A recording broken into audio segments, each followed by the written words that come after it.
básicamente dentro de esta capa hay Protocolos. dos tipos de protocolos, Vale. los de entrega de información y los de control.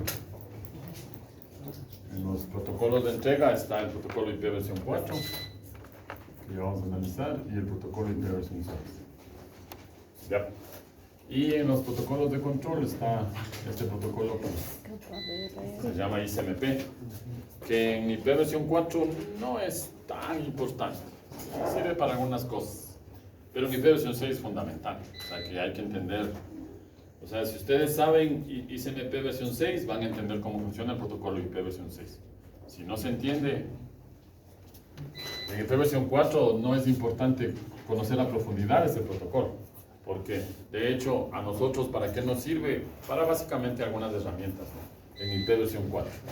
En IP versión 6, muchas de las operaciones de IP versión 6 se lo hacen con ICMP versión 6. ¿Sí? Entonces que ya luego vamos a analizar, ¿ya? ¿Cuáles son las funciones de esta capa? Veamos cuáles son las funciones. Hay básicamente 5 funciones, de las cuales 4 son las que normalmente actualmente se manejan, ¿no? La primera función es el direccionamiento de los dispositivos, un esquema de direccionamiento lógico.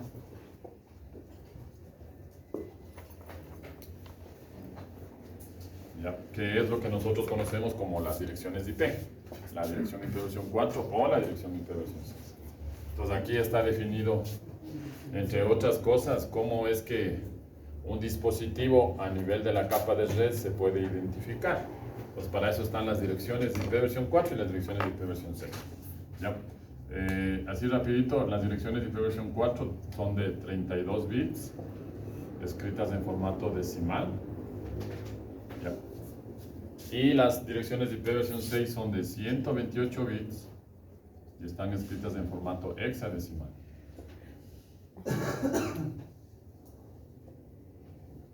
Y entonces cuando nosotros empecemos a configurar, ya vamos a comenzar a trabajar en esa parte, ¿no?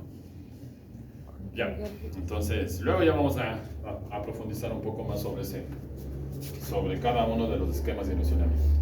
Es fundamental. De hecho, todo lo que hagamos de aquí en adelante, todo está basado en eso, tanto en direcciones de IP versión 4 como en direcciones de IP versión 6. Entonces hay que entender básicamente cómo es que funciona y cuál es su estructura. Desafortunadamente, digo yo, ahora tienen que aprender ustedes los dos esquemas, porque el tráfico de IP versión 4 y IP versión 6 está casi al 50%. De hecho, la estadística del 25 de octubre, de hace 4 días, dice que estamos en el 44,5% de tráfico de IP versión 6. O sea que ya estamos a un poco más de unos meses de llegar al 50-50. Y de ahí obviamente que la idea es que ya IP versión 6 vaya teniendo más presencia dentro del Internet, fundamentalmente, ¿no? Y de las redes basadas en Internet. Ya, luego está la función en la que la materia se dedica por completo, que es el tema de enrutamiento. Sí. Todo el tema de encaminamiento o de enrutamiento se lo hace a nivel de la capa 3 del modelo OSI o a nivel de la capa 2 del modelo TCP/IP. Recuerden que la capa 1 es la de acceso a la red, la capa 2 es la de Internet, luego estaba la de transporte y luego está la de aplicación. Entonces en esta capa es donde se hace el enrutamiento, ¿ya? El enrutamiento es la capacidad que tiene un router, un dispositivo de capa 3 que se conoce como router, para buscar o determinar el mejor camino. Esa es básicamente la idea, ¿no? Entonces ya vamos a ver cómo se lo hace esto. Determinar el, entre comillas, mejor camino. Entre un origen y un destino. Entonces hay un dispositivo de origen, hay un dispositivo de destino y en la mitad hay un conjunto de routers interconectados. ¿Ya? Entonces, digamos que aquí yo tengo varios routers interconectados. Digamos que algo así. Nosotros en el ejercicio que hicimos el otro día, habían 3 routers.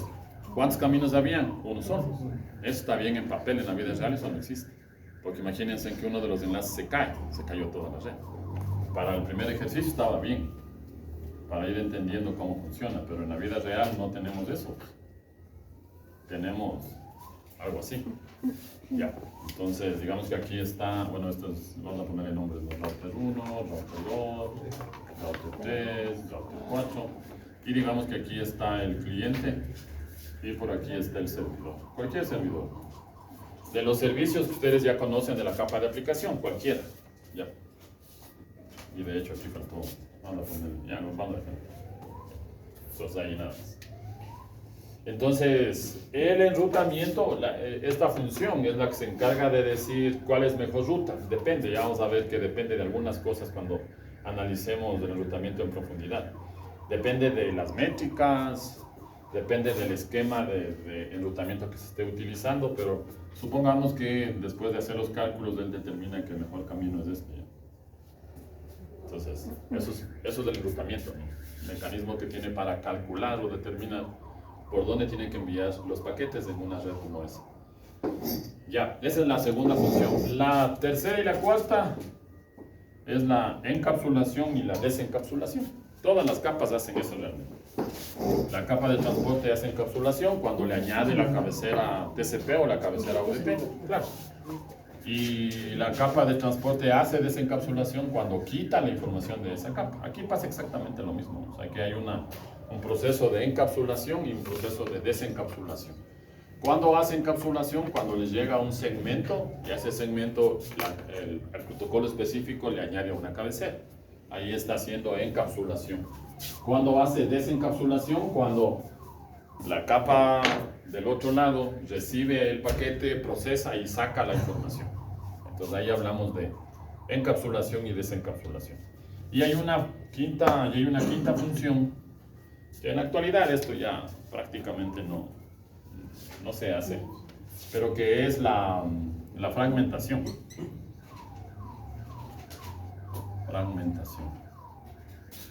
Ahora ya, básicamente esto ya no se hace porque ya las capas superiores se encargan de evitar que la capa de red haga fragmentación. La fragmentación es como la segmentación. Acuérdense que era la segmentación. Se genera un conjunto de datos en la capa de aplicación, en TCP hay un MSS y ese MSS dice cuántos bytes puedo yo llevar. Entonces aquí pasa exactamente lo mismo. ¿Ya? Entonces, si bien es cierto esta función está definida, pero en la actualidad ya no se utiliza porque las capas superiores se encargan de hacer el trabajo de que no llegue un paquete con un tamaño más grande del que puede soportar el MTU. Acordarán que finalmente el que pone el parámetro que pone el tamaño máximo que yo puedo enviar a nivel de la capa 2 es el MTU. Recuerden que está basado o que está definido en 1500 bytes. Ya. Listo. ¿Cuáles son los componentes de la capa de red? Hay básicamente tres componentes. Componentes de la capa de red. Entonces, esos componentes en alguna bibliografía también se refieren como los planos de la capa de red. ¿Ya? Entonces hay un plano de datos, ¿ya? Hay un plano de control y hay un plano de gestión o de management, como lo quieran llamar. Voy a poner gestión. Vamos por el plano más simple, que es el plano de gestión.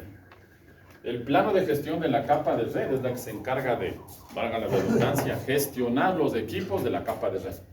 O sea, como un administrador de la red o el ingeniero de la red, gestiona todos estos equipos que finalmente se llaman routers, acordarán de eso. Sí, a nivel de capa 3, el dispositivo que nosotros tenemos es un router. ¿Ya? Entonces, ¿cómo hago la gestión de un router? Hay diferentes maneras. ¿Ya? Entonces, lo primero, a través de una interfaz gráfica. Hay varios fabricantes, ya hemos de ir probando ahí. Hay varios fabricantes que tienen una interfaz gráfica para poder yo gestionar el equipo. ¿Sí? Entonces, MicroStick, Aruba, de hecho Cisco también tiene obviamente, pero es una interfaz que es pagada, ¿no? Pero finalmente hay una interfaz gráfica. ¿Ya? Luego lo más popular y lo que normalmente nosotros utilizamos, que es la interfaz de línea de comandos, la CLI. ¿Ya? Entonces la CLI es la interfaz de línea de comandos. Ustedes ingresan al equipo y ahí empiezan toda la configuración a través de línea de comandos. Eso es lo que normalmente, con lo que normalmente trabajamos, casi el 100% de las veces, ¿no? Algunos equipos traen ya una interfaz gráfica de usuario gratuita, o sea que no tengo que comprar nada. Pues ahí obviamente que la forma más fácil será utilizar la interfaz gráfica de usuario. ¿Ya? Y hay otros fabricantes que por defecto vienen con CLI, como Cisco, y ustedes pueden comprar la interfaz gráfica de usuario, no es gratuita. La verdad que no sé cuánto valdrá, pero asumo que más de $5,000 sí debe valer. No sé cuánto valdrá realmente. Igual Juniper también tiene una interfaz gráfica, Huawei también tiene una interfaz gráfica, todos tienen una interfaz gráfica, solamente que eso se compra por licencia. Pero ya el CLI está ahí, ustedes tienen para poder gestionar. Y en los últimos años, en los últimos 5 o 6 años, se ha empezado a hacer gestión de los equipos a través de algo llamado las APIs, las interfaces de programación de aplicaciones. Entonces, ¿cuál es la idea? Que yo tengo un computador con Windows o con Linux, el sistema operativo que ustedes prefieran, ¿ya? Y a través de un programa, por ejemplo, aquí genero un programa en Python, también se lo puede hacer en C, en Java, en lo que ustedes quieran. Entonces yo genero un programa en Python y ese programa en Python me permite hacer la gestión automática del equipo. Obviamente este computador estará conectado, no sé, a un switch y en el switch estará conectado el router, ¿no? Ya. Entonces, en lugar de yo tener que estar cerca del equipo o pegado al equipo haciendo la gestión, lo que hago es programar. De hecho, es un programa, ¿no? Ustedes generan una línea de comando ahí utilizando Python o cualquier otro lenguaje, ¿no? Yo les pongo Python porque en redes es lo que usamos. Pero también se puede hacer por C, también se puede hacer por Java, también se puede hacer por PHP, etcétera, etcétera, etcétera. Entonces, de esa manera, yo no estoy conectado directamente al equipo, sino en el equipo, ¿qué es lo que hago? Activo la interfaz de programación de aplicaciones, API. Y el programa, a través de este API, se comunica y le autoconfigura todo lo que está ahí. ¿Ya? Y de hecho, eso es lo que en la actualidad se utiliza, porque van a configurar 4 routers, ya no tiene mucho sentido, ustedes van de router en router configurando. Pero piensen en un despliegue de 2,000 routers. ¿Cuánto se van a demorar programando manualmente? Entonces no tiene sentido hacer una programación manual. ¿Qué es lo que se hace? Se utiliza la ventaja de los APIs. Se genera un programa. Ustedes en el programa, como es Python, va a tener un for donde ustedes digan desde el router 1 hasta el router 2000 y pásenle tal información. Y con eso funciona sin ningún inconveniente. ¿Ya? Entonces, esa es la tercera forma de gestión de los equipos. Listo, muestro. Ahora viene lo interesante. El plano de control y el plano de datos. El plano de datos se encarga de determinar la interfaz de reenvío de los datos. Aquí la función del plano de datos es determinar la interfaz o el número de puesto, como lo quieran llamar. Vamos a ponerla como dicen los libros, ¿no? La interfaz de salida de los datos. Interfase de salida de los datos. Entonces, digamos, yo tengo aquí un router por el que está llegando el tráfico por una interfaz y él tiene 4 interfaces de salida. ¿Ya? Entonces le vamos a llamar, vamos a poner los nombres, I1, I2, I3, I4. Entonces el plano de datos de ese router lo que hace es, le llega la información y a través de un algoritmo o a través de un mecanismo determina qué interfaz es la que tiene que utilizar para enviar los datos.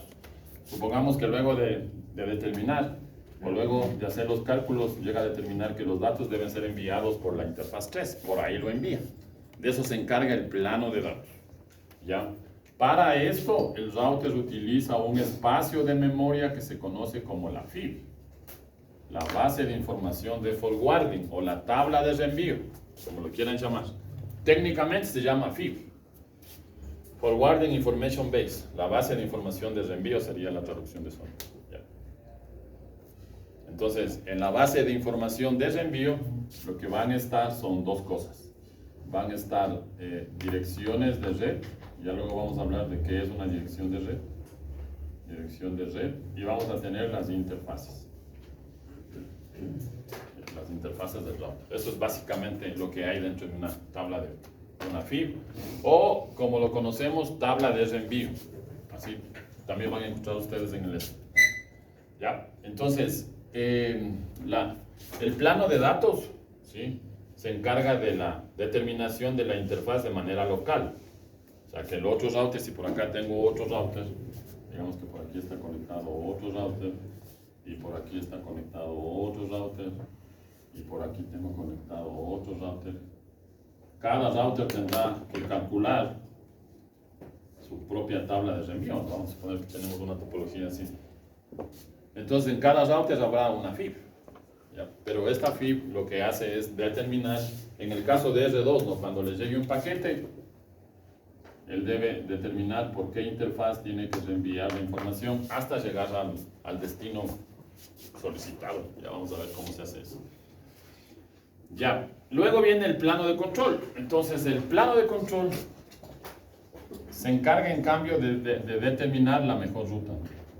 Okay. El plano de control es el que se encarga de,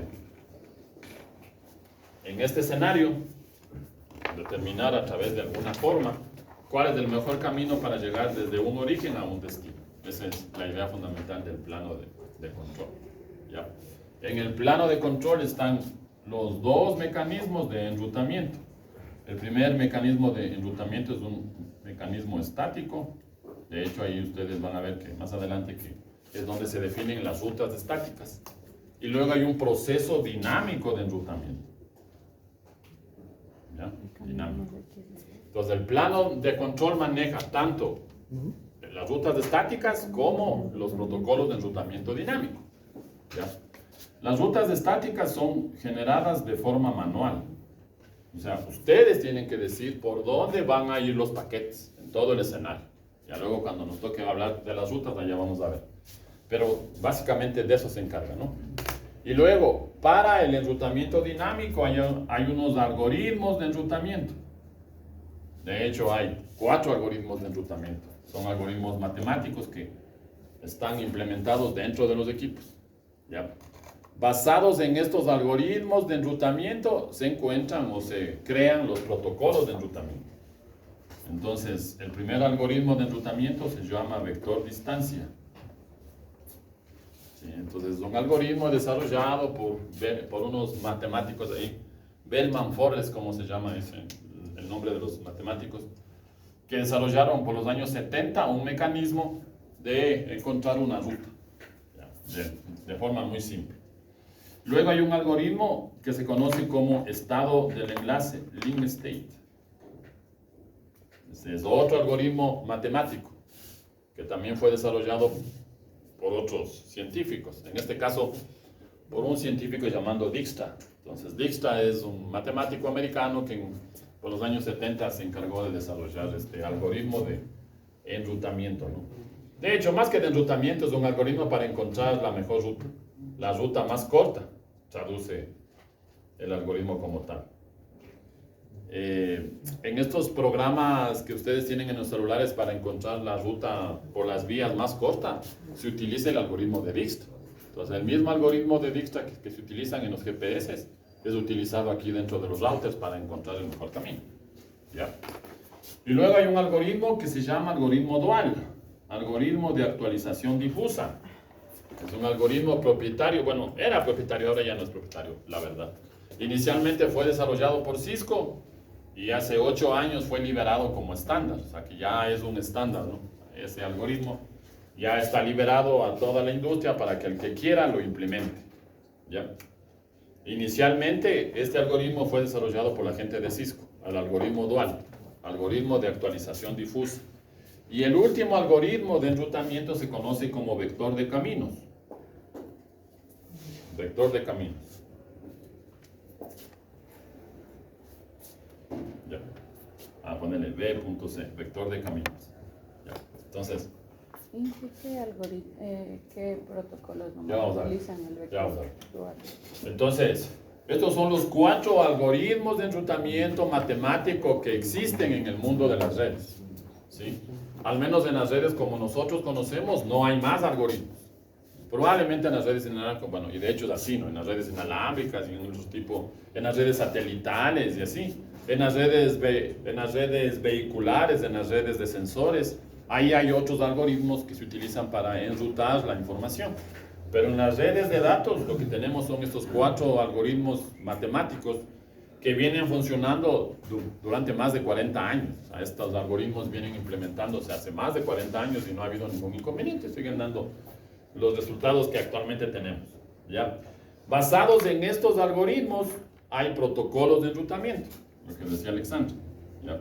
Entonces, basado en el algoritmo vector de distancia, está el protocolo RIP, que es lo que nosotros ya configuramos. O sea, cuando yo tengo que configurar, no configuro el algoritmo, configuro el protocolo que está basado en ese algoritmo. ¿Está claro? Entonces, el protocolo se llama RIP. Cualquier marca de router va a tener implementaciones de RIP, ¿sí? Entonces, Huawei, Cisco, Juniper, de hecho, esos equipos que nosotros nos dejan en la casa, el proveedor de internet, ya, esos equipos también en algunos casos tienen protocolos de enrutamiento dinámicos. Ya. Basado en Link State, hay dos protocolos que son básicos, que es el protocolo OSPF y el protocolo AES-AES. Estos son los dos protocolos de enrutamiento en los que se han construido o se han programado a partir del algoritmo de enrutamiento Link State. ¿Ya? Basado en el algoritmo dual está el protocolo EIGRP. Nuevamente, este era inicialmente un protocolo propietario de Cisco, ahora ya es un estándar. De hecho, el estándar fue aprobado en mayo del 2016 en el RFC 7868. Ahí está el documento. Si ustedes se conectan a internet y dicen RFC de IGRP, les va a mostrar un documento. Y ahí está todo el detalle de cómo funciona el protocolo. ¿Ya? Desafortunadamente, a nadie le interesó. Sí. Y mal no, porque ya saben ustedes que la verdad es que siendo bien objetivos de IGRP es el mejor protocolo de enrutamiento. Claro. O sea, si uno es muy objetivo en analizar técnicamente las características, IGRP le gana por largo a OSPF y AES, y peor a RIP. Entonces, pero ¿cuál es el problema? El problema es que recién hace 5 años se estandarizó y la industria vino trabajando más de 30 años con otros protocolos menos con IGRP. ¿Ya? Y claro, cuando Cisco se dio cuenta de que había construido el mejor protocolo de enrutamiento, pero que solamente lo tenían ellos y que obviamente no eran compatibles, ¿no? Claro, o sea, no es compatible. O sea, si yo tengo un router Juniper o un router Huawei, que es lo que más uno escucha en el medio, un router Huawei con un router Cisco, no puedo configurar entre los dos de IGRP. ¿Por qué? Porque Huawei no soporta IGRP. No hay una implementación de IGRP. ¿Ya? ¿Qué tiene el router Huawei? Tiene RIP, tiene OSPF y tiene AES-AES. O sea que si yo tengo, si este router es de Cisco y este router es Huawei, aquí para poder interconectar a los dos a través de un protocolo de enrutamiento puedo utilizar cualquier protocolo que sea estándar. Y de esos son todos menos de IGRP, porque no hay.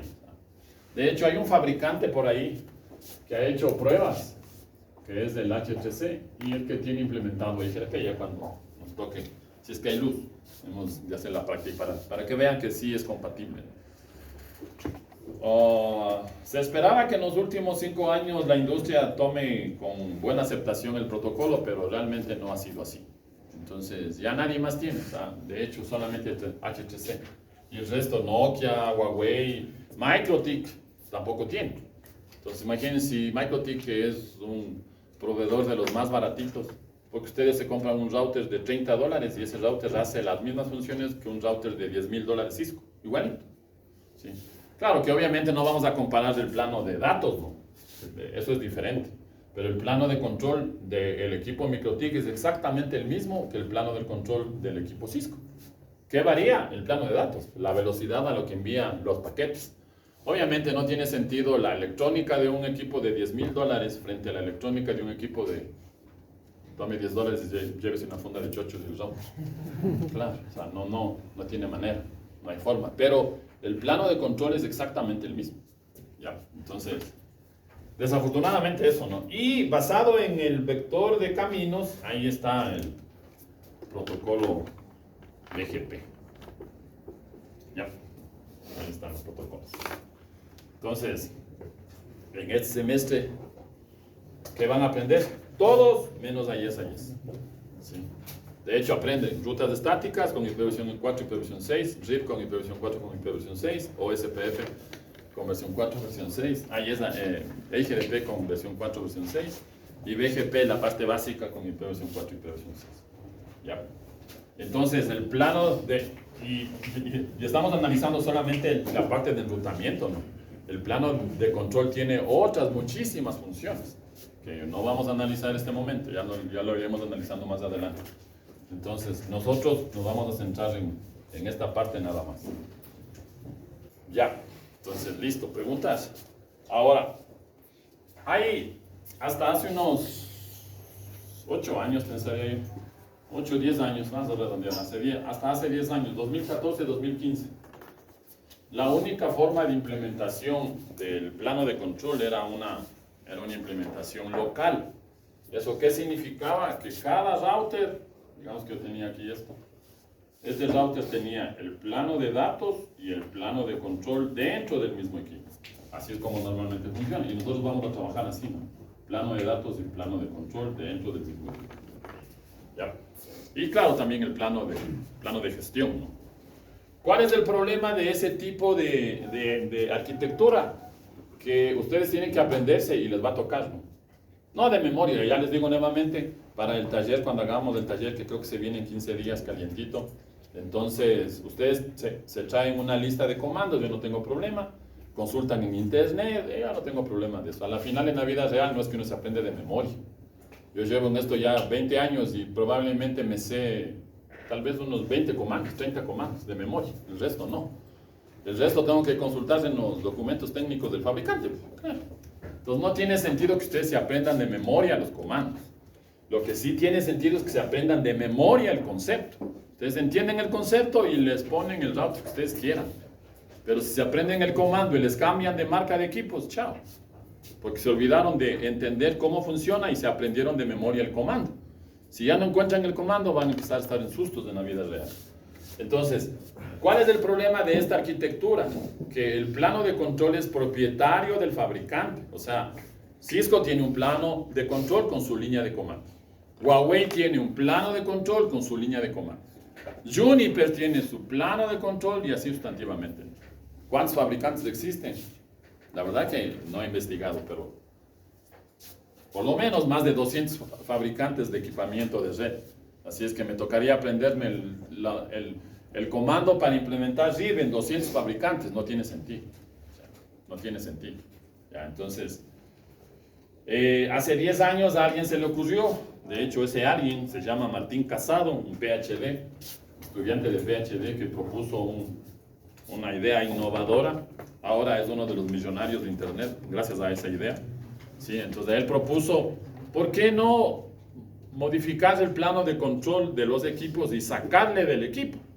¿Ya? Y eso es lo que se conoce como SDN, Software Defined Networking, que es uno de los últimos paradigmas que hay dentro de las redes. Hasta hace 10 años atrás, ¿sí? No había esta arquitectura nueva, ¿no? que se conoce como SDN. Que finalmente es eso, ¿no? O sea, si es que no nos damos cuenta, el plano de control finalmente es un programa es un software que está dentro del router, o dentro del switch, o dentro del firewall haciendo sus funciones. Básicamente eso. Entonces, ¿qué es el SDN? El SDN es, los equipos ahora van a tener solamente plano de datos, ya no van a tener plano de control.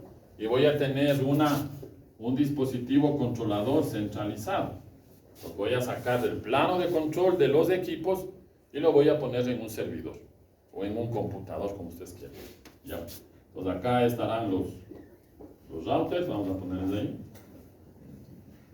¿Ya? Y aquí estará el dispositivo de origen y el dispositivo de destino.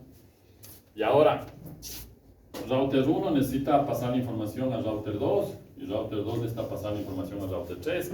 ¿Quién le dice cómo se envía o por dónde se envía? El controlador, ¿ya? O sea que aquí habrá una comunicación, ¿no? Del controlador a cada uno de los equipos, ¿ya? Entonces, esta forma de comunicación ahora de la controladora con los equipos, para eso se desarrolló un protocolo que se llama OpenFlow. ¿Ya? Entonces, ese protocolo OpenFlow es el que se encarga de comunicar la controladora con los otros equipos. Pero claro, esto es una controladora que está programada de hecho hay implementaciones en C, en Java, en Python, en Ruby y un montón de lenguajes de programación ahí. ¿Ya? Entonces, En la capa superior, aquí están las aplicaciones de cada uno de los equipos, ¿no? Por ejemplo, la aplicación de router, la aplicación del firewall, la aplicación del balanceador de carga, etcétera, etcétera, etcétera. Ya. Entonces, tiene que haber una manera en la que se comunica la controladora con la capa de aplicación. Entonces, para esta comunicación existen diferentes formas. Lo más simple o lo más usado es una API que se llama REST API, ¿ya? Que está basado en algo que ustedes ya conocen, que es HTTP. O sea, esta API está basada en el protocolo HTTP, ¿ya? Entonces, de hecho, el siguiente semestre analizamos algo de eso. Sí es medio denso y medio complejo, porque o sea, si queremos hacer el control, toca entrar a programar todo, ¿sí? Pues ahora esto ya prácticamente no. Ya las empresas han empezado a desarrollar sus propias aplicaciones. Entonces, la aplicación más comercial que actualmente existe de la tecnología SDN es SD-WAN. Y eso sí hemos de revisar el próximo semestre. Es igual. O sea, es implementar una red WAN basado en software. Entonces, hay muchísimos fabricantes de eso, ¿no? Cisco lo tiene, Juniper lo tiene. Bueno, y de hecho, si uno se pone a nombrar, si uno se pone a buscar SD-WAN vendors, va a encontrar un montón de empresas que ahora se dedican a la implementación de SD-WAN. El principio es el mismo, ¿no? El plano de control se saca de los equipos y hay una controladora centralizada. Y a partir de esa controladora se hace toda la gestión de los equipos, ¿ya? Esa es finalmente la idea, ¿ya? Entonces, acordarán de estos dos tipos de plano de control. El tradicional, en el que dentro del equipo se encuentra el plano de control y el plano de datos, y el nuevo paradigma que es SDN, ¿no? En el que finalmente lo que hacemos es sacar el plano de control de los equipos. Ya, listo. ¿Qué más? Nos toca ver qué horas son. ¿Ya llegó la luz o nada? Ya. Ah, todavía no.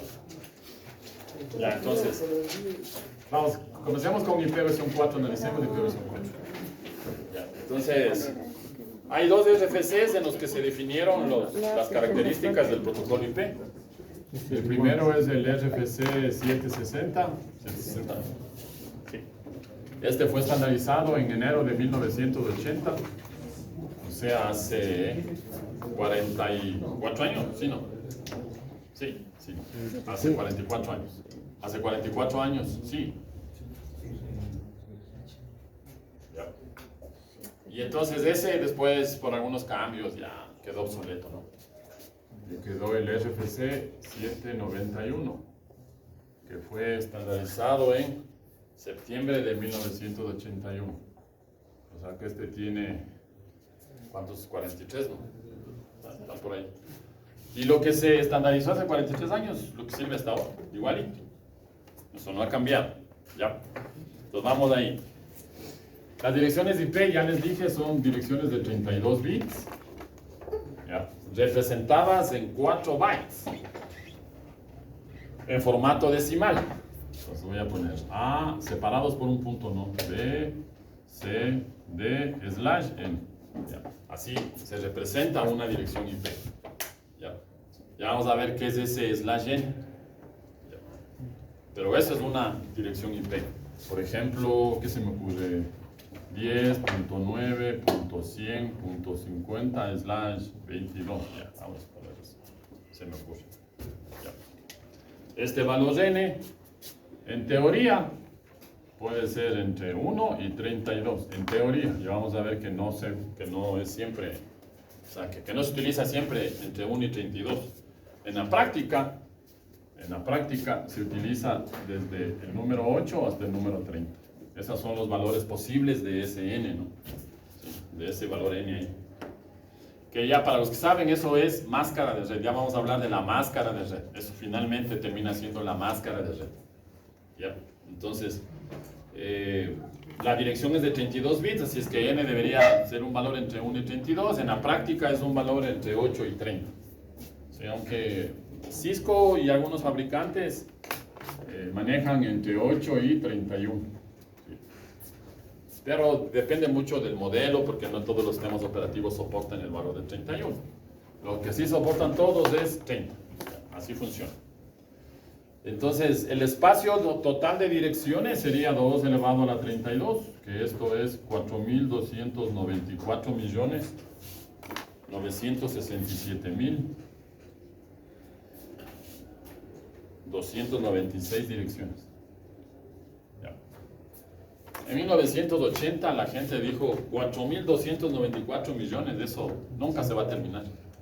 Sí, y se equivocaron, porque 10 años después del uso de Internet ya se comenzaron a terminar.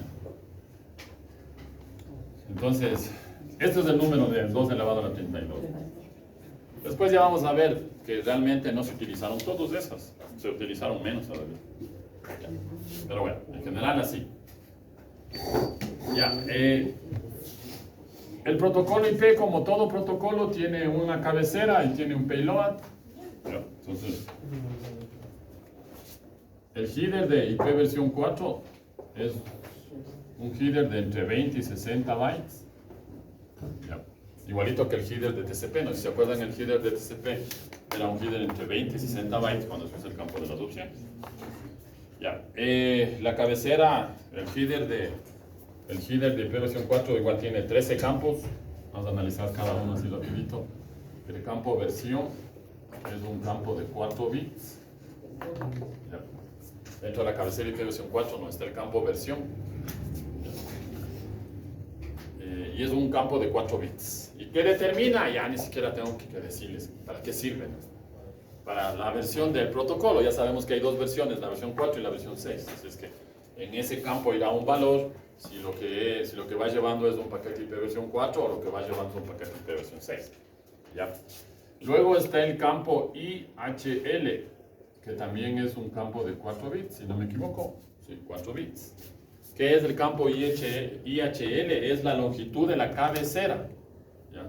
Esa es la longitud de la cabecera. Entonces, este campo me va a decir si la cabecera es de 20 bytes o es una cabecera de 60 bytes.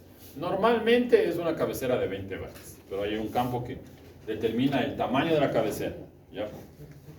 Luego hay un campo que se conoce como Type of Service. Ya vamos a analizar eso, que es muy interesante, muy importante. Type of Service, tipo de servicio, de 8 bits. Ya, así sirve, ¿no? Type of Service. La función principal de este campo es darle prioridad a los paquetes o datagramas, ¿no? Paquetes o datagramas. Acuérdense que este nombre de paquetes o datagramas depende del servicio que estemos utilizando en la capa de transporte. Si el paquete usa el servicio orientado a conexión, es un paquete. Si el PDU utiliza un servicio no orientado a conexión, es un datagrama. No cambia en absoluto nada, es solamente un nombre nada más. Ya vamos a analizar para qué. En qué escenarios deberíamos dar prioridad a los paquetes. Ya vamos a ver esa parte. Luego hay 3 campos que se utilizan o que se utilizaban para la función de fragmentación. ¿Se acuerdan que comentamos eso un rato? Fragmentación. En la actualidad ya no se utilizan, pero están dentro de la cabecera. Entonces está el campo identificación.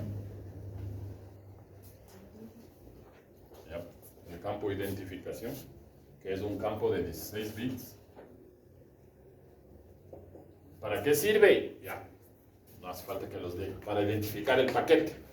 Claro, o sea, así es identificación. ¿Cómo se identifica un segmento en TCP? ¿Quién se acuerda? Luis, ¿cómo identifico un segmento dentro de TCP? ¿Con qué campo identifico? Con un campo, claro, con un campo, pero ¿cuál? Johan. ¿Cuál? No sé, díganme ustedes. Alexandra. Me estoy acordando. No hay que acordarse, Alexandra, hay que saber, por favor. A estas alturas del partido. Sandra. Alexandra. ¿Cuál? ¿Quién dijo Windows 8? Carita triste. Verán, yo sigo con la cantaleta. Hasta ahora todos tienen 0. O sea, ya tienen 9 nomás, máximo, 9. Asumiendo que saquen perfecto todo. Así como van, ya mejor estudien para el examen de recuperación, ya no pasen el tiempo estudiando para los exámenes que vienen. Aprovechen ya para el examen de recuperación. El número de secuencia, claro. James, ¿sí o no? ¿Y por qué no responde? Diga, vea, profe, yo quiero una carita feliz. Voy a traer una funda de chocolates mañana para ver quién con chocolates se anima. Ya, regresemos a eso. La forma de identificar un segmento en TCP, ¿por qué hablo en TCP? Porque en UDP no hay ese campo, pues obviamente. Claro, en UDP no hay ese campo. Jessica, en UDP, ¿cuántos campos hay y cuáles son? No. No. Facilito, puerto de origen, puerto de destino, longitud del segmento y checksum. Se acabó, 4. No hay por dónde perderse. Ya. Pero bueno, ya estudiamos, revisamos y ya. Eso ya pasamos, eso ya es pasado y lo pasado, pasado. Ahora estamos en IP. Entonces aquí igualito, el campo de identificación es el que permite, valga la dicotomía, la redundancia, identificar el paquete o el datagrama. ¿Ya? Luego, ¿qué otro campo está? El campo de las banderas, flags. Este es un campo de 3 bits. ¿Ya? Y tiene los siguientes valores. El primer bit siempre está en 0. El segundo bit es un bit llamado don't fragment, no fragmente. Y el tercer bit es un bit llamado más fragmentos. ¿Ya? Eso es. Entonces, en el campo de las banderas de la cabecera IP versión 4, verán que estamos analizando IP versión 4. Este campo no existe en la cabecera IP versión 6. Ya vamos a analizar. Mañana analizamos IP versión 6. Porque ya saben que el jueves ya se van de vacaciones, se van 5 días. Ya les voy a mandar un deber para los 5 días, mientras están en la playa sin luz, que puedan estudiar. La próxima semana de ley va una lección, no sé qué día. El lunes no va a ser porque ustedes no tienen clase. Pero martes, miércoles o jueves de ley va ya la lección, porque ya viene el medio ciclo. Ya viene. Y nada lo detiene. Así es que ya verán que ya vamos casi un mes ya de clase. Casi un mes. Así es que ya deberíamos de empezar a evaluar. Pero bueno, ¿los acordarán o no? El primer bit de las flags de la cabecera IP versión 4 está en 0. El segundo bit es una bandera llamada no fragmente. Y el tercer bit es una bandera llamada más fragmentos.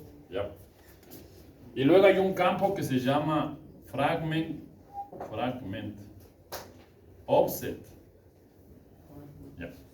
Ese fragment offset es un campo de 13 bits.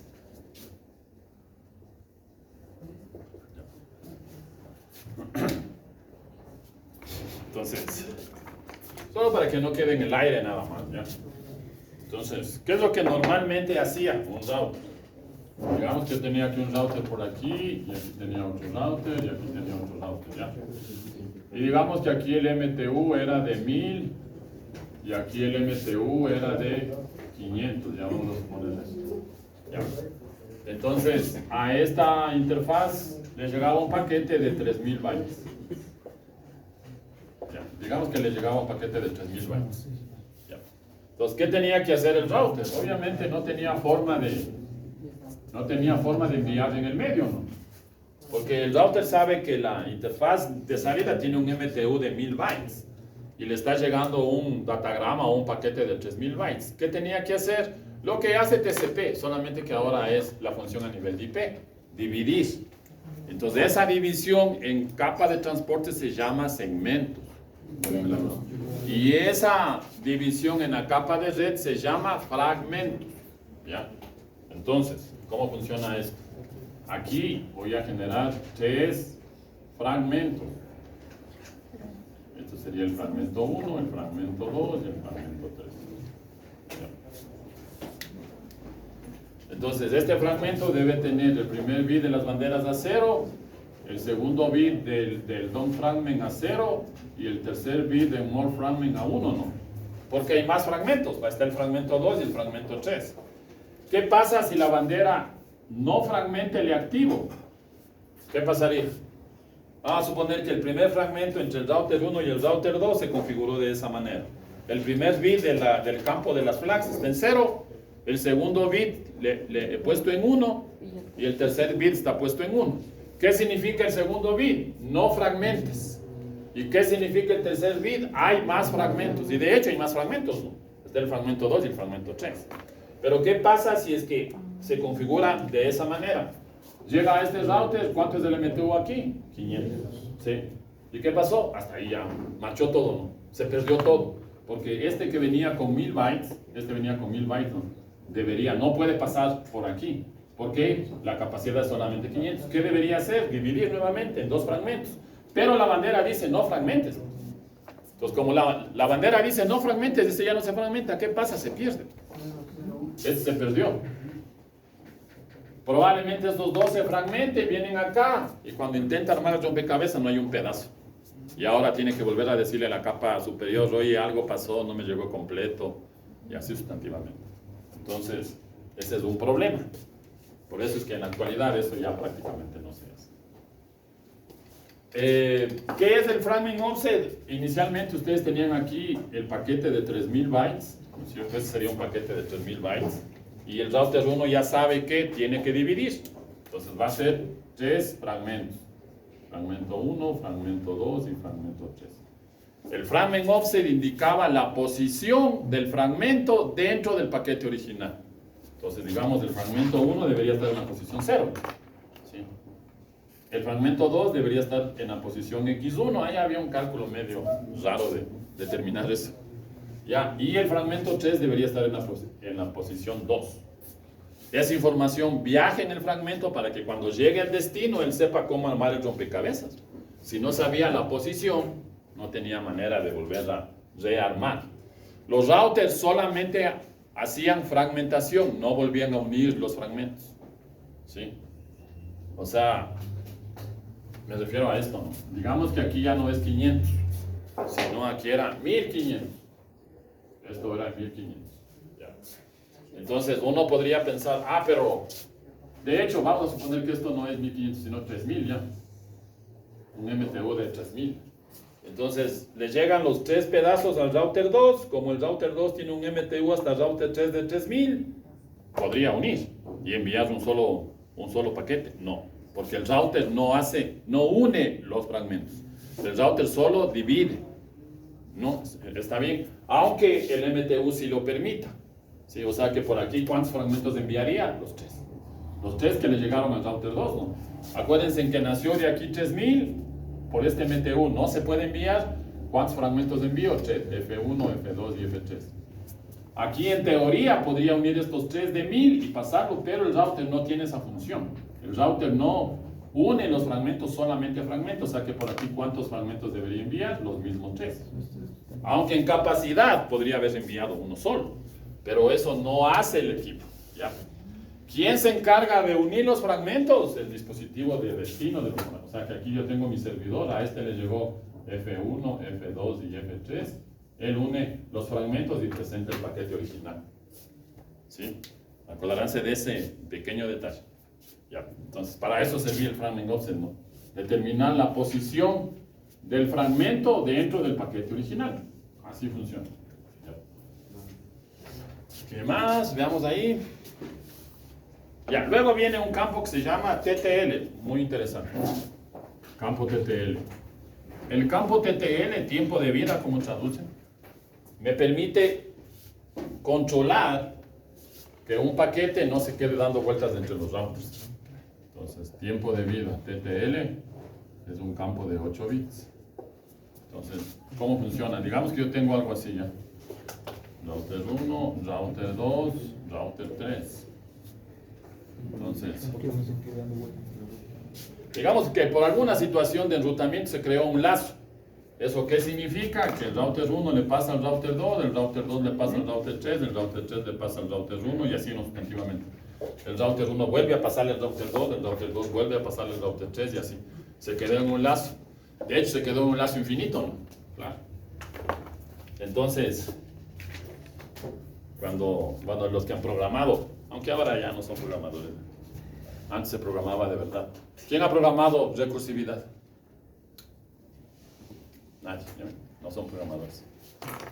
Bueno, el paradigma de la recursividad era realizar un programa lo más compacto posible que se llame a sí mismo la función que se vuelva a llamar a sí mismo.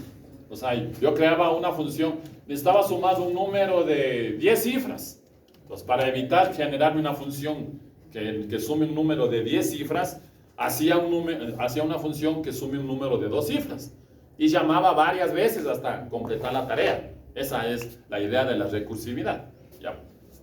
Entonces, en ese paradigma de programación yo debía tener claramente identificada la condición de salida, porque si es que yo no creaba bien la condición de salida, la computadora se quedaba ahí trabajando y la computadora colapsaba. De hecho, ya se quedaba ahí, el procesador se quedaba en un ciclo infinito.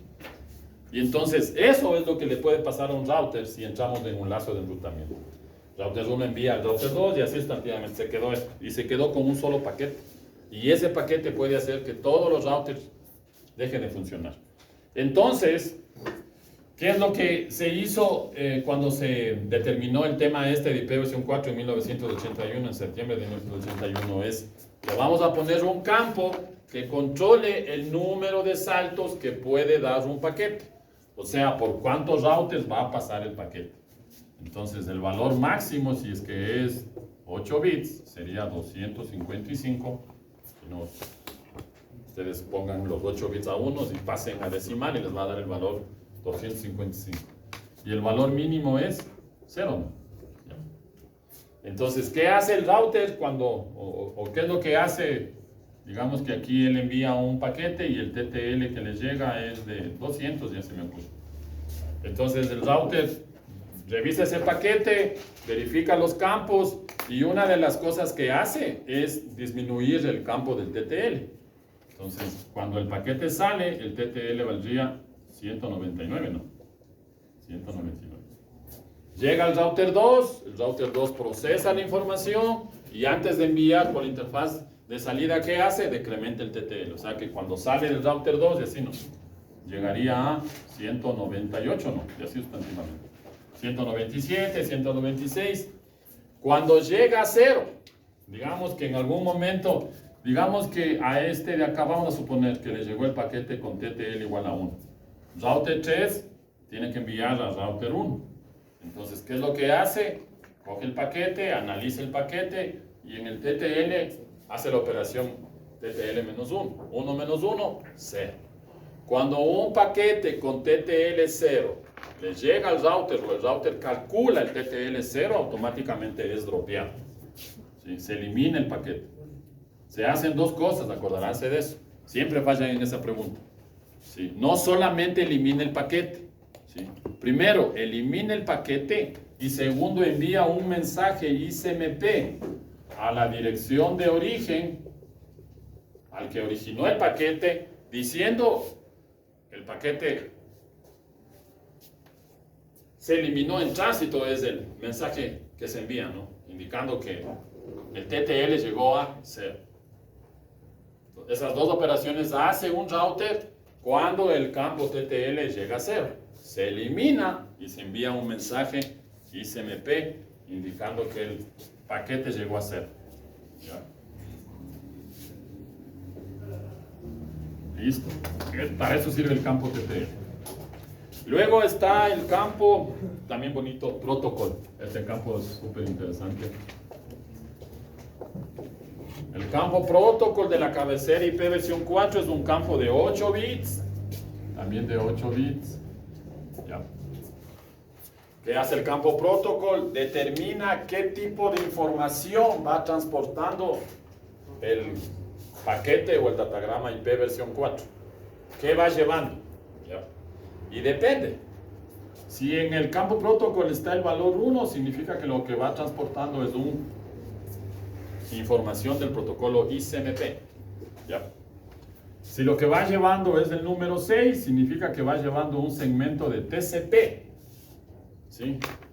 Si lo que almacena este campo es el valor 17, significa que va llevando un segmento UDP. ¿Ya? Si va llevando el número 89, significa que va llevando ¿qué, Johan? ¿Qué va llevando? Si es que es 89, 0. ¿Cómo que quick? Ya lo voy a hacer quick. ¿Ah? A ver, los niños de primera no pasa nada, tranquilo. Los de segundo mundial y tercer mundial, vamos a ir. Se goza nomás. De memoria. Angelito, ¿qué fue? Eso de memoria, sí va. Compañera Alexandra, vamos ahí. No, ya digo que no, pues. Ya digo que quick no es. No, no puede ser quick, en serio. No, es quick. Eso es. Ya, y entonces, ¿este qué será? OSP. Claro. Imagínense yo. Luego, ayude a decir. Si no sirve, ya le ayudo. Le tomo el examen de gracia, no responde bien. Les espero en telemática, irán por telemática. Bienvenidos. Verán que eso ya hemos visto y de memoria ya. Y ahí hay un sinnúmero más de valores, ¿no? Entonces ya saben ustedes que si es que en el campo protocol viene 17, significa que es UDP. Si en el campo protocol viene 6, TCP. Si en el campo viene 1, ICMP. Y estos son para los protocolos de enrutamiento. Pregunta Luis. Para BGP. Si lo que transporta es BGP, ¿qué números lleva en el campo protocolo? ¿BGP no es un protocolo de la capa de transporte? ¿Pero pasa por la capa de red o no? Claro, de ley. No es que la capa de transporte se salta la de enlace de datos. Pasa por la capa de transporte. Sandra. Alexandra. ¿Qué número deberías llevar? Johan. Jessica. James. Debería llevar 6. No, bueno, no debería, lleva el 6. ¿Por qué lleva el 6, Luis? Porque acuérdate que los mensajes de BGP se encapsulan en TCP. Ya, ahora ya saben ustedes. Cuando veamos BGP, todos los mensajes de BGP se encapsulan en TCP. Y obviamente, si se encapsula en TCP, ¿cuál es el valor que deberías llevar? Ya dice ahí 6. 6 debería ser. Ya.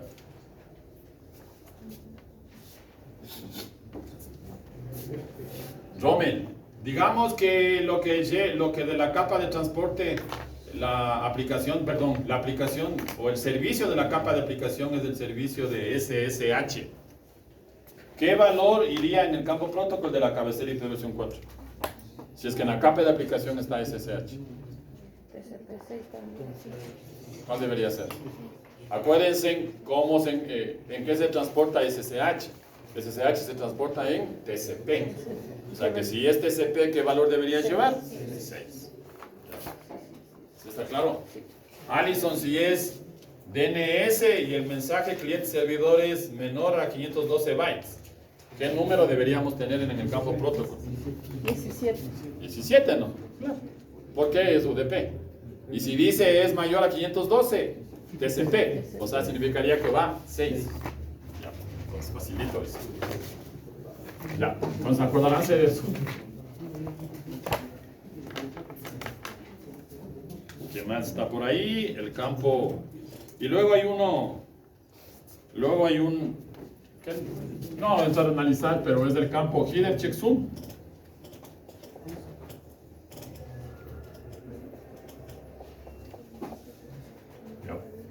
Entonces, ¿para qué sirve el checksum?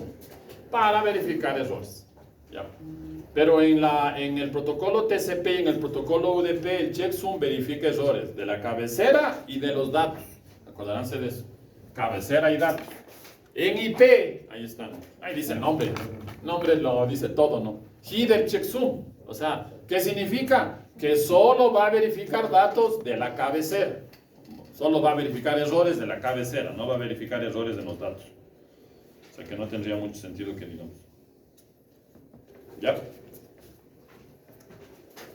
Y luego hay un campo llamado total length, longitud total, ¿no? Que también es de 16 bits. El campo header checksum es de 8 bits. Este es un campo de 8 bits. Ya. Ahí está. Entonces, la longitud total, ya ni siquiera les explico, eso ya saben. Longitud total es la longitud total. ¿Sí o no?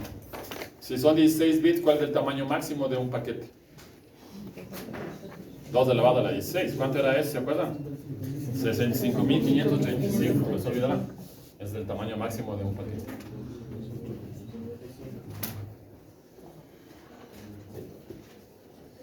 A ver, pregunta, James, ¿cuál es el valor teórico máximo de un paquete? No. ¿Cuál es el valor teórico máximo? 65.535, acabo de decir. ¿Y cuál es el valor máximo real de un paquete? Ahora sí, lo que tú dijiste, 1500. ¿Por qué? Exactamente. Porque recuérdense que el MTO máximo, ¿cuánto es? 1500. Ya. O sea, ¿cuántos bytes de datos transporta el paquete IP? Yo.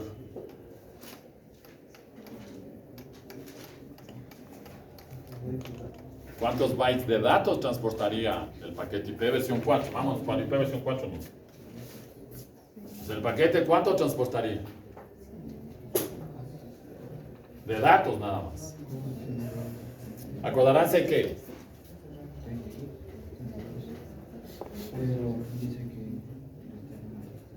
acá llegan los datos de la capa de transporte, ¿no? La capa de transporte. Y le añade una cabecera IP versión 4. ¿Ya? Y esto tiene que bajar a la capa de enlace de datos. ¿Sí? Eso baja a la capa de enlace de datos. En la capa de enlace de datos se pone la cabecera Ethernet y el FCS. Y todo esto vendrían a ser los datos, ¿no? Y lo que dice James es verdad, esto por defecto es 1500 bytes. ¿Ya? Pero no todo es datos, pues, porque aquí viene una cabecera IP. ¿Y qué más vendría? ¿Una cabecera TCP o una cabecera UDP? Entonces aquí vendría una cabecera del protocolo TCP o una cabecera del protocolo UDP. Entonces, aquí podría ser esto 20, perdón, podría ser 40, ¿no? 40 o podría ser 28, ¿no? ¿Sí? Si es TCP sería 40, si es UDP sería 28. Entonces 1500 menos 40 sería 1460, ¿sí, no? ¿Sí? Y en el otro caso sería 1500 menos 28. ¿Cuánto sale? 1472 debe ser. Ya. Ese sería lo máximo de datos que yo realmente podría transportar. Datos de la capa de aplicación. Acordaránse que eso viene de la capa de aplicación. Ya, listo. ¿Qué más? Y luego está el campo de las opciones. Que de hecho eso se definió, pero nunca se utilizó. Opciones y es de 0 hasta 40 bytes. Solamente vamos a decir eso. No hay nada más. De hecho, no hay nada más que decir realmente, porque en la práctica eso no se llegó a utilizar. ¿Sí? O sea, no hay un uso real del campo de las opciones en la cabecera IP versión 4. En la cabecera IP versión 6, perdón, en la cabecera TCP ya vimos que sí habían varios usos, ¿no? Primero, negociar el MCS. Segundo, poner una marca de tiempo. Tercero, el factor de escalamiento de la ventana, etcétera, etcétera, etcétera. Ya, entonces eso sí son usos reales. Ya. Listo. Y ahora, analicemos lo que quedó hace un ratito en el aire, que era el tema del campo tipo de servicio. Entonces, supongamos que yo tengo estos dos routers. Ya. Y aquí tengo una conexión. En esta conexión tengo un switch. Y en el switch hay una computadora. Por aquí está un teléfono IP. Y digamos que por aquí vamos a tratar de hacer una especie de cámara de videovigilancia. Y ya. Listo. Todos conectados a la red IP, ¿no? Recuerden que inicialmente en las primeras clases hablamos de que los routers o los equipos de red tienen una memoria intermedia, se conoce como buffer, ¿no?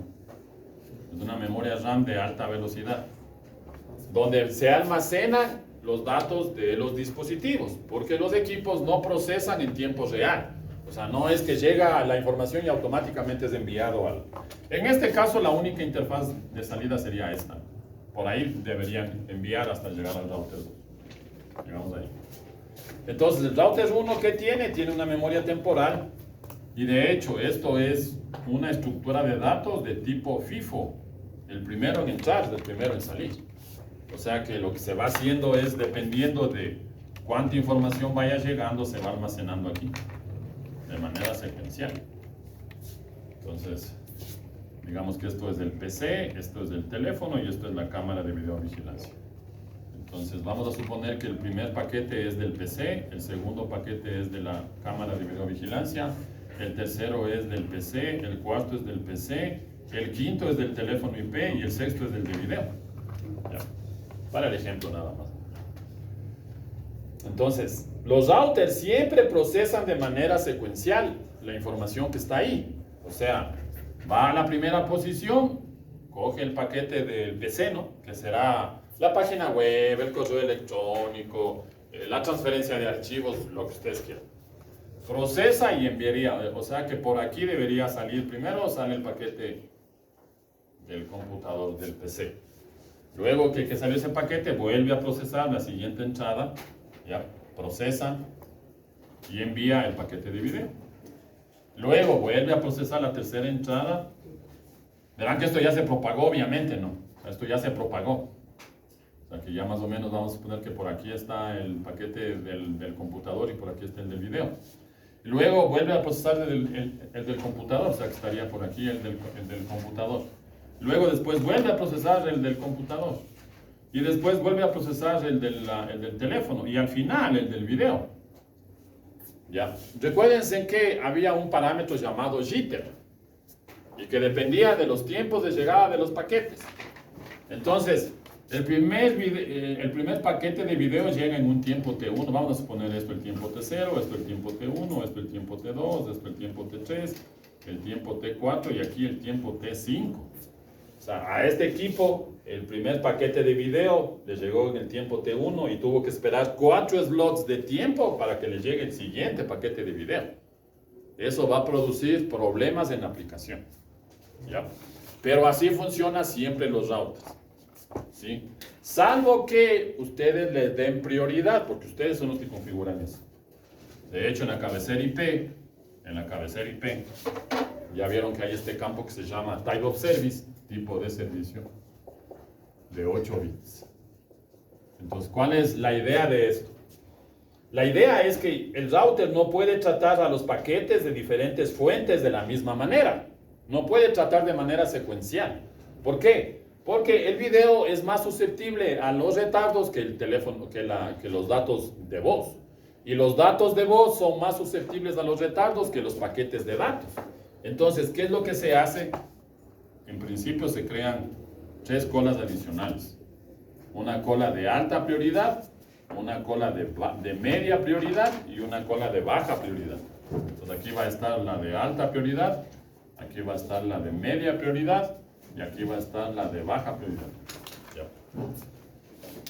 El router clasifica.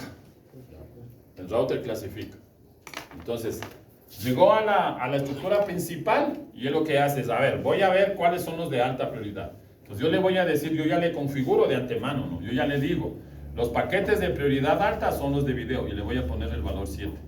Entonces a este le voy a poner el valor 7 y los de telefonía son de mediana prioridad y les voy a poner la prioridad 5. Y a los de datos les voy a poner la prioridad 2. De hecho, de estos 8 bits, 3 bits sirven para la prioridad. O sea que yo si tengo 3 bits, 2 elevado a la 3 me da 8, o sea me dan 8 posibilidades o 8 grados de prioridad, donde 0 será la prioridad más baja y 7 será la prioridad más alta. Entonces, una vez que se clasifica, ahora se van ubicando en estas estructuras de datos provisionales. Entonces, en las de alta prioridad, él dice, a ver, ¿quién tiene la marca 7? Y va poniendo aquí, ¿no? Video, los que necesitemos de video. Luego dice, ¿quién tiene la siguiente marca? En este caso, el de telefonía, ¿no? Que tenía el 5. Pues luego dice, aquí va a ir telefonía. Y después, ¿quién tiene la prioridad baja? En este caso, 2, los paquetes de datos. Del computador. ¿Ya? Y en principio, porque eso depende, es toda una teoría, es un curso de 200 horas, calidad de servicio, no hay tiempo de darles eso. El próximo semestre vimos una clase de introducción a la calidad de servicio. Pero los cursos normalmente son un montón de cosas que hay que probar. Y el problema es que ustedes en la vida real tienen que hacer calidad de servicio. ¿Por qué? Porque las redes son convergentes. ¿Eso qué significa? Que dentro de la misma red van a tener paquetes de datos, paquetes de video, paquetes de telefonía. Y bueno, eso es, por último, eso ya no me interesa, ¿no? Por último, que la conferencia entre los gerentes europeos y americanos se quede colapsada. Piensen ahora en las aplicaciones de IoT. Claro, imagínense que tenía que viajar la señal del sensor de temperatura al otro lado para que el PLC diga como la temperatura está subiendo de manera exponencial, le mando una señal al sistema de ventilación para que se prenda. No llega esa señal, ¿qué va a pasar? Parece chiste, pero se va a incendiar el otro lado, claro. ¿Por qué pasa eso? Porque la red tiene congestión, entre otros casos, o porque los routers no están procesando de manera adecuada los paquetes. ¿Ya? Entonces ahí hay que tener mucho cuidado. ¿Ya? Ahora vamos a analizar la técnica más simple, ¿no? Que no es la que se utiliza, pero es la técnica más simple. Una vez que está clasificado, el router dice, voy a procesar todos los paquetes de la estructura de alta prioridad. O sea que, ahora, ¿qué enviaría? Enviaría primerito todos los de video. Por el medio, enviaría, en este caso 4, ¿no? Video, video, video y video. Listo, ya llegó al otro lado. Los tiempos no son muy pequeños, así es que no tuvo ningún problema y visualizó la videoconferencia. Luego, entonces, esto ya procesó, ¿no? Luego va a procesar la de mediana prioridad. Entonces, ahora envía los paquetes de teléfono, ¿no? O sea, los de telefonía IP. Entonces, luego de haber enviado ya los de video, envía los de la telefonía. Los que sean, los que se necesiten. Ya. Y luego, al final, envía los paquetes del computador, los de los datos. Ya, listo. Pero claro, está claro que no es equitativo, ¿no? Porque el computador debería esperar que se procesen todos los paquetes de video, todos los paquetes de telefonía, todos los paquetes de las señales de control de IoT para poder ser procesados. Entonces, en asignación de recursos hay toda una teoría de asignación de recursos, ahí no hemos entrado y tampoco vamos a entrar en una teoría matemática de distribución, que es como se llama, ¿sí? No es justo la asignación de recursos, ¿sí? Ahí estamos asumiendo que primerito los de alta, luego los de media. Entonces hay varios algoritmos, digamos en porcentajes. ¿Qué se me ocurre? 50, 25, no, 30 y 20 ya. ¿Eso qué significa? De esto procesa 5 paquetes, luego procesa 3 de esta y luego procesa 2 de esta. Luego regresa, otra vez 5 de esta y así no, 3 de esta y 2 de esta.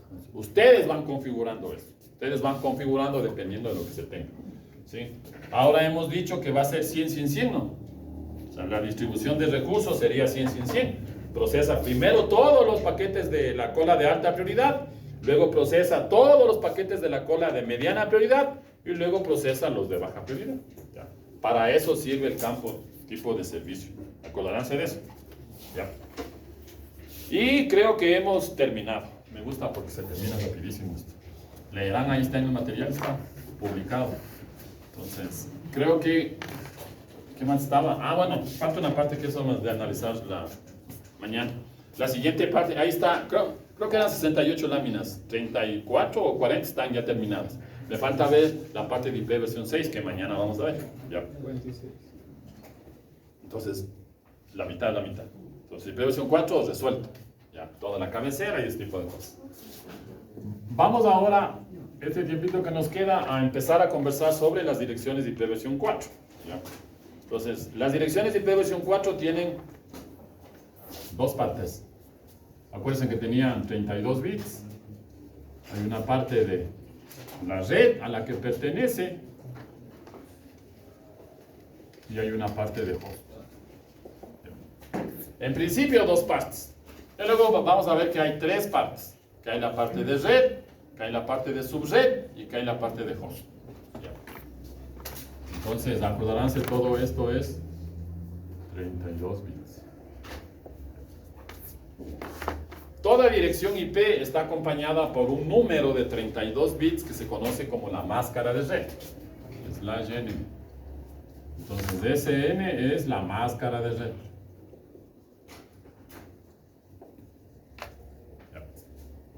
Así se llama, la máscara de red. En IP versión 4 se llama la máscara de red.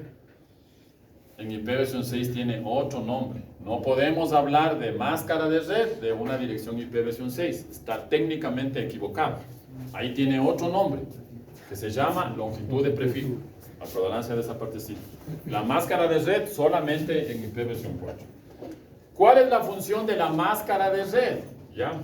Dada una dirección IP, determinar la red a la que pertenece. Esa es la idea.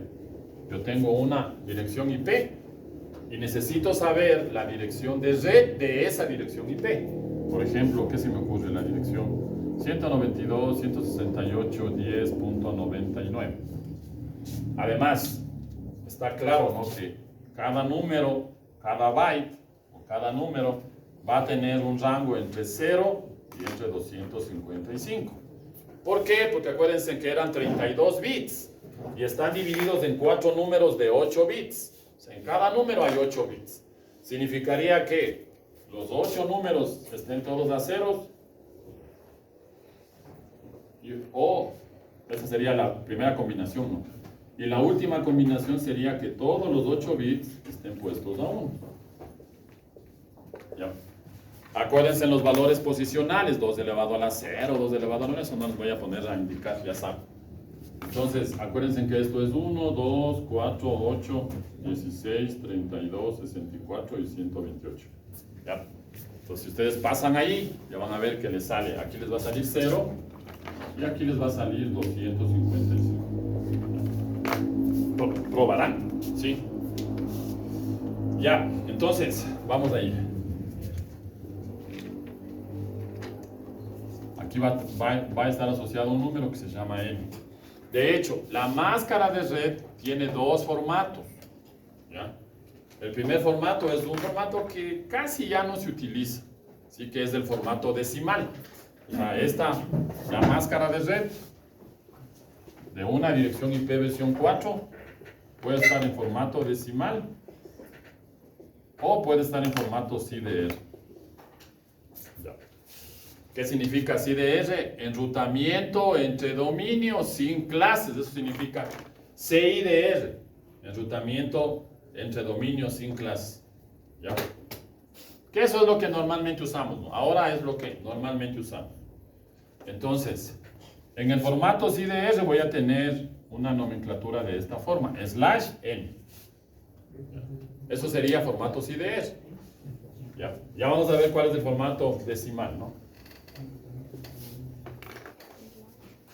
Entonces, digamos que yo tengo aquí esta dirección y el slash es un slash 24, lo más simple. Ya saben, yo hago lo simple, ustedes hacen lo difícil.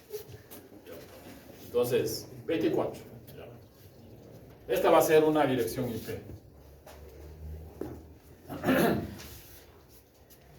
¿Qué es importante determinar de esa dirección IP? La dirección de red a la que pertenece esa dirección de IP, versión 4. ¿Ya? Porque los routers, para poder hacer enrutamiento, sí o sí necesitan la dirección de red.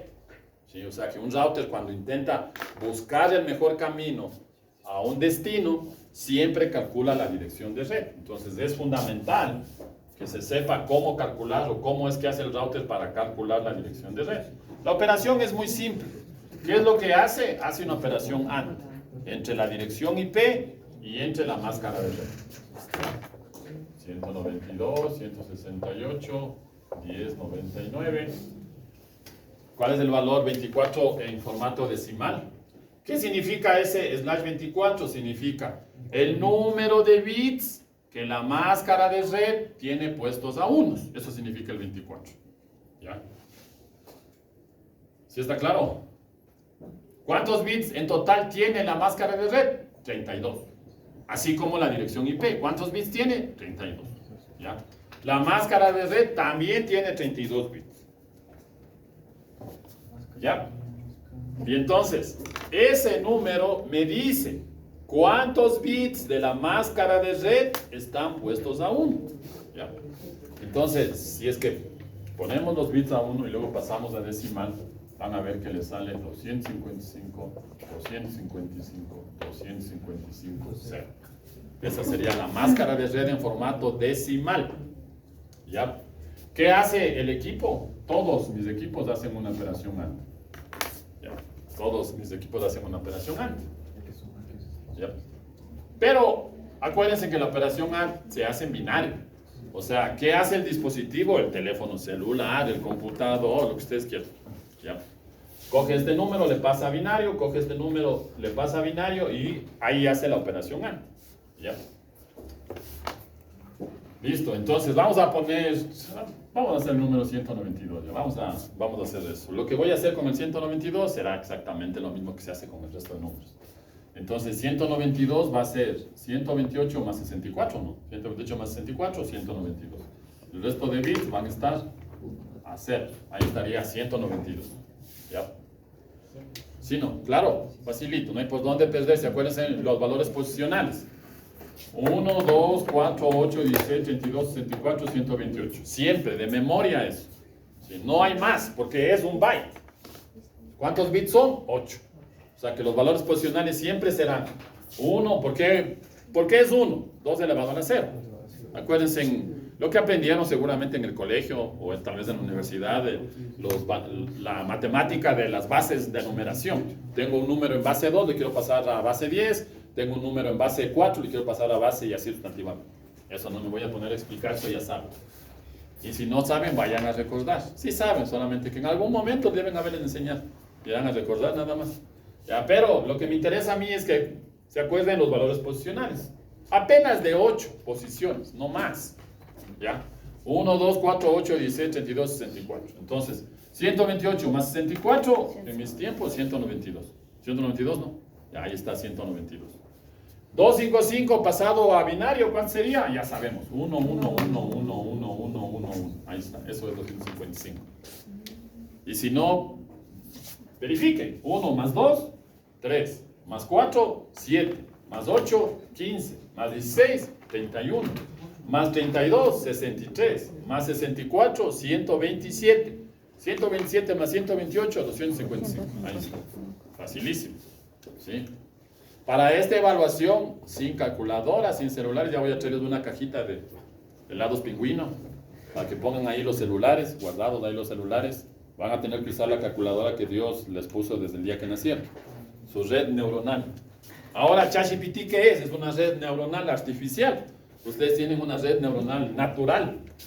Hagan la operación AND, ¿y qué les va a salir? El mismo número, 1, 1, 0, 0, 0, 0, 0, 0. ¿Cuánto es esto en decimal? 192. Ahí está. No hay por dónde perderse. Acordaránse de las reglas del Lambda. Me voy a poner a enseñarles las reglas del Lambda. Ustedes en circuitos en lógica digital son maestros para eso. ¿Quién les da esa materia? ¿El Franklin? Ya. Entonces con el Franklin ahí se dan gusto. Y si se han olvidado, ya lo voy a reclamar. Voy a decir Franklin, enseñarles bien porque llegan a mi materia y no saben la operación AND. ¿Ya? Entonces, listo, ahí está, 192. Entonces, corolario, regla, como lo quieras llamar. Un número, AND 255, el mismo número. Y un número, AND 0, 0, obviamente, ¿no? Entonces, ¿qué me va a salir de esto de acá? Me va a salir 192, 168, 10.0/24. Esta es la dirección de red. Esta es la dirección de red. ¿Sí está claro?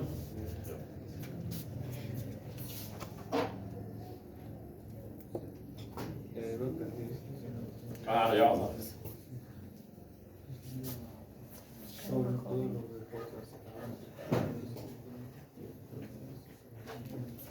Ahora, una dirección IP. ¿Ya? Una dirección IP tiene asociado dos direcciones internamente. O sea, yo les pongo una dirección IP con una máscara y esa dirección IP con esa máscara tiene dos direcciones intrínsecas, como se llama, ¿no? La primera, la dirección de red, que ya vimos cómo se calcula. El router, el computador, la impresora, el teléfono, la cámara de vigilancia hace esta operación siempre. Les llega un paquete, ¿sí? Acordaránse que en el paquete hay un campo de la dirección de origen y hay un campo de la dirección de destino. Dirección IP versión 4, obviamente, ¿no? Estamos analizando IPv4. Entonces, dentro de la cabecera hay la dirección de origen y la dirección de destino. ¿Ya? Listo, ahí tenía. Entonces, la dirección de red y además hay una dirección asociada a esa dirección IP que es la dirección de broadcast. ¿Ya? Entonces, cuando un dispositivo necesita comunicarse con todos los dispositivos de una red, ¿cómo se comunica? Perdón, a través de la dirección de broadcast. ¿Ya?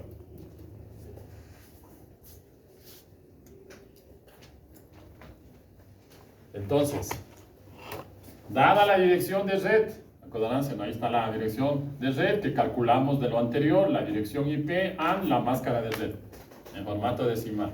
Dada la dirección de red, con la máscara, de esta dirección también se puede concluir que los primeros 24 bits corresponden a la red, o sea, estos 24 bits corresponderían a la red. ¿Ya? Y los últimos bits, o sea, en este caso, ¿cuántos quedaría? 8, ¿no? Esos últimos 8 bits corresponden al host. ¿Ya? Acordaránse de eso. Entonces tienen ahí la dirección IP, ya sacaron la dirección de red, y de la dirección de red con la máscara ya saben, de esa dirección de red, cuántos bits corresponden a la red y cuántos corresponden al host. Acordaránse que esas son las dos primeras partes de una dirección. Ya vamos a ver que son 3, pero ahora vamos a suponer que son 2. Ya luego vamos complicando. Ya, entonces, en principio 2, en la práctica 3. Ya, pero ahora vamos a entender, si ya entienden 2, entienden 3. Es como todo en la vida. Entienden subnetting, ya saben VLC. Entienden IPv4, ya saben IPv6. Lo que cambia ahí es el formato. Lo mismo. Son unos pequeños ajustes ahí. Vamos. Entonces, ¿cómo calculo la dirección de broadcast? La regla dice, hay una regla obviamente, ¿no? Que se usa desde hace mucho tiempo. La regla que dice, en la parte de host de la dirección de red, ponga a 1. O sea, la parte de host, calculo la dirección de red y la parte de host de esa dirección de red se pone a 1. ¿Ya? Entonces, en este caso, es esta parte, la de host, ¿no? ¿Ya? Si eso pongo a unos, ¿cuánto me queda? Ya está, clarísimo. 192, 168, 10.255. Ahí está. La dirección de broadcast y la dirección de red. ¿Sí? Aplicando esa regla, ¿no? La parte de host se pone a unos. Si estos 8 bits le ponen todos a 1, pasen a decimal. ¿Cuánto es estos 8 a 1 a decimal? Otra vez, no. 1 más 2 más 4 más 8 más 16 más 32 más 64 y más 128. Corroboren, no me crean, eso sale 255.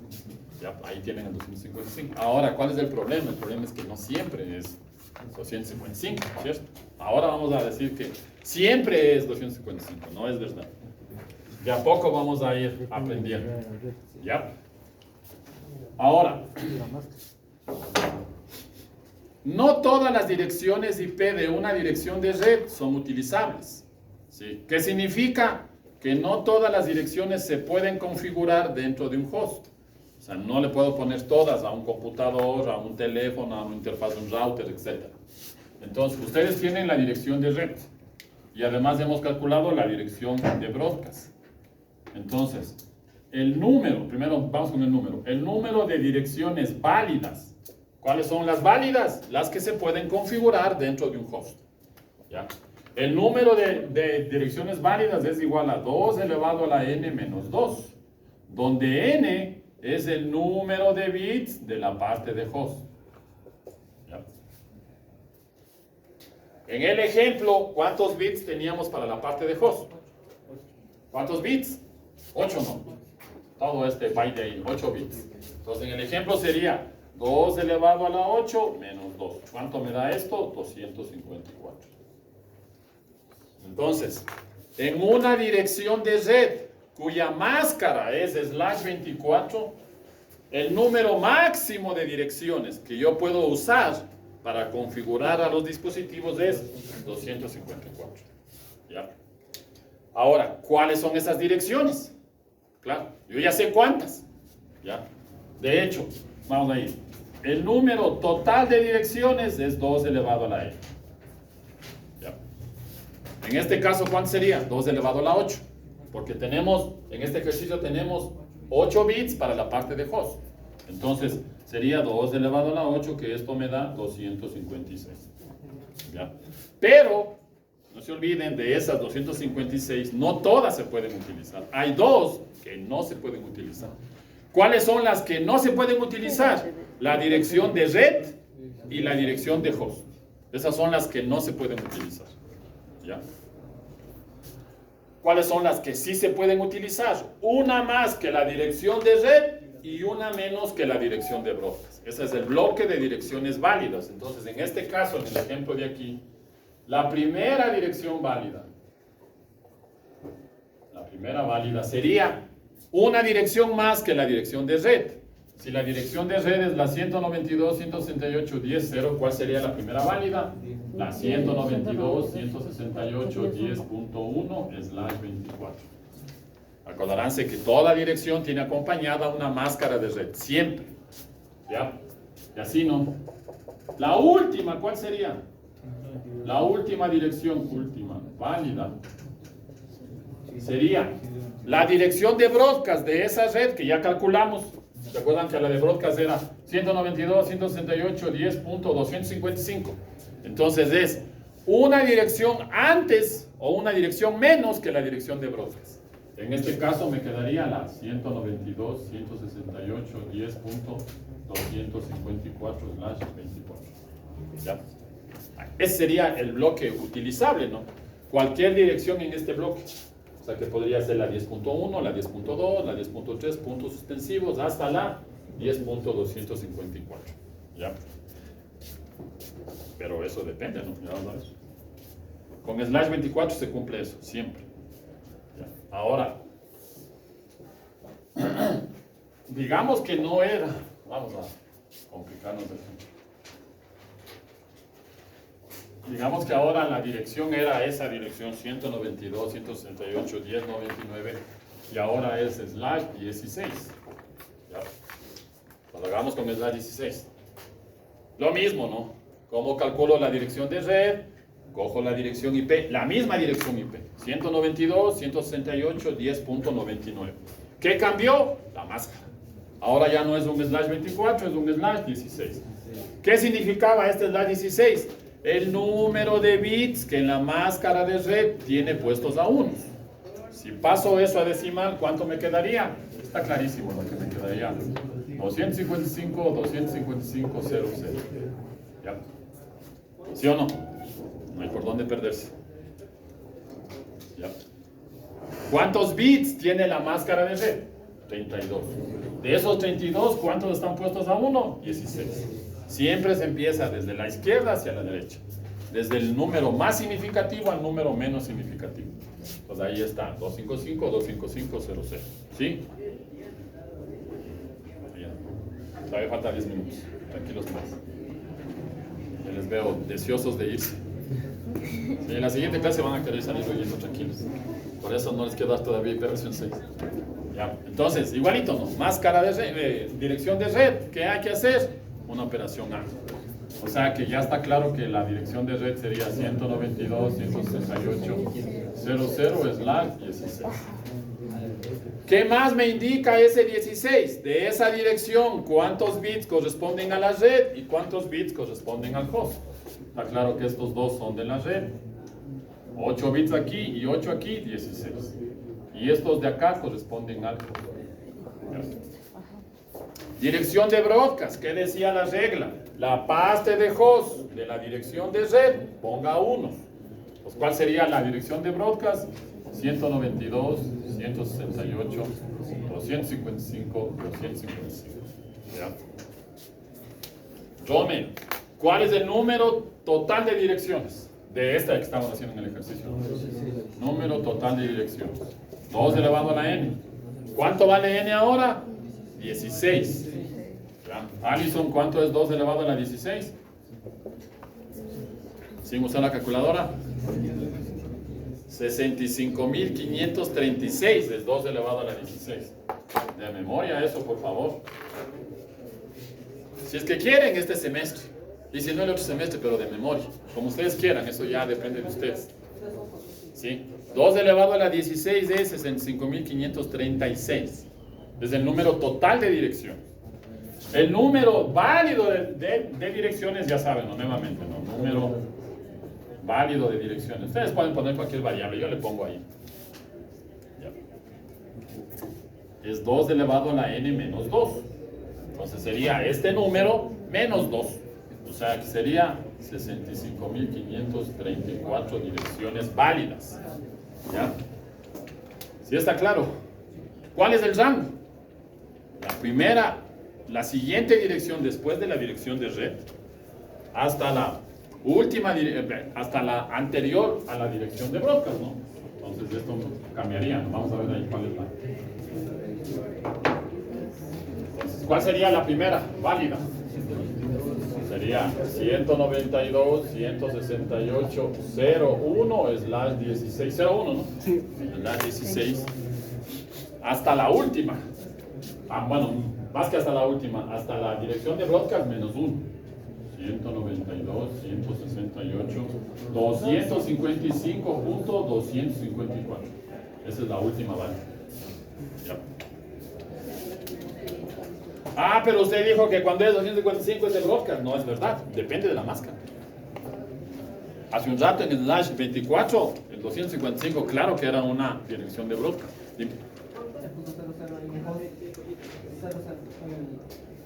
Porque está haciendo una operación AND. Un número con 255, ¿cuánto me da? El mismo número. Número con 255 y número con 0, ¿cuánto me da? En AND, 0. Y otro número con 0, 0. Claro. Acuérdense de la operación AND. No me crean a mí.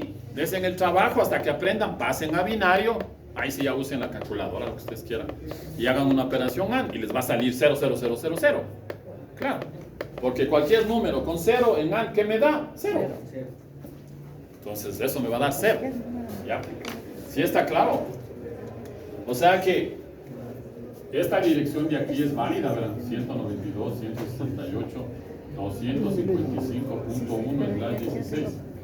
Esa dirección es válida porque está dentro de ese rango de dirección. ¿Ya? Y para terminar, ya les faltan 5 minutos, les queda de tarea, harán en la casa, slash 8. ¿Cuánto funciona mejor? 8 bits. Lo mismo, sí, la misma dirección. Lo que acabamos de hacer con slash 24 y slash 16, lo hacen con slash 8. Ahora viene lo interesante. Lo bonito es que esto no se usa. O sea, 24, 16 y 8 casi no se usa. Se usa cualquier otro número que no sea 24, que no sea 16 y que no sea 8. Pero hay que entender esto primero para entender el resto. ¿Listo, chicos? Nos vemos mañana. ¿Cuánto hay? Mañana continuamos de esto y creo que la otra semana vemos en versión 6. Sí, no, ahora que estamos en esto y una vez viene Ya, chicos, nos vemos mañana. A ustedes.